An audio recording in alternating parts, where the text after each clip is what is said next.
اصحاب کہف کون تھے؟ کیا نبی تھے یا نبی کے صحابی تھے کہ جن کا ذکر خود اللہ پاک نے قرآن پاک میں ارشاد فرمایا؟ آئیے جانتے ہیں دوستو، اصحاب کہف نہ تو نبی تھے اور نہ ہی ان کی کوئی صحابی، بلکہ 7 نوجوانوں کا ایک ایسا گروپ تھا جنہوں نے ایمان قبول کیا اور اپنا ایمان اور اپنی جان بچانے کے لیے ایک غار میں پناہ لی۔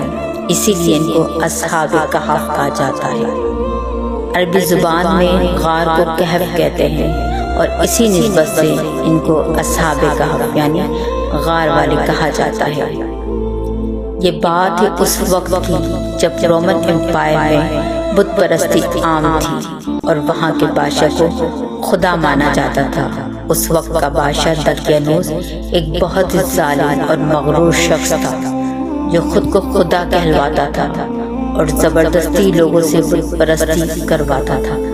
لیکن اس وقت کے 7 نوجوان جن کے دل میں ایمان کی شمع روشن ہوئی اور انہوں نے بادشاہ دقیانوس کو خدا ماننے سے انکار کر دیا اور اپنے ایمان کا اظہار کیا۔ جب دقیانوس کو یہ پتہ چلا تو دقیانوس نے ان 7 نوجوان کے خلاف مقدمہ کیا اور ان کے قتل کا حکم بھی دے دیا۔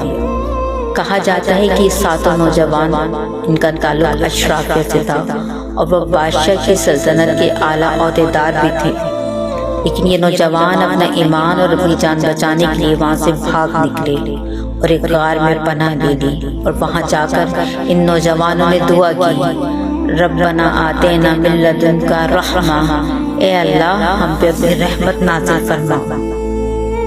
اور اس طرح اللہ پاک نے ان کو 300 سال گہری نیند سلا دیا۔ کہتے ہیں کہ ان کے ساتھ ایک کتا بھی تھا۔ اللہ پاک نے اس کتے کی دہشت لوگوں کے دلوں میں ایسی ڈال دی کہ اس کتے کو غار کے دروازے پر دیکھ کر بادشاہ کا کوئی فوجی اندر داخل نہ ہو سکا، اور اس طرح یہ 7 نوجوان اور یہ کتا 300 سال تک گہری نیند سوتے رہے۔ اور 300 سال بعد اللہ تعالیٰ کے حکم سے جب ان کی آنکھ کھلی تو بھوک کی وجہ سے ان میں سے ایک ساتھی باہر کھانے کے لیے کچھ لینے گیا اور وہاں کے لوگوں نے ان کی اشرفیوں سے ان کو پہچان لیا، اور اس طرح سے یہ انوکھا واقعہ اللہ تعالیٰ کا ایک خاص معجزہ بن کے لوگوں کے سامنے ظاہر ہوا۔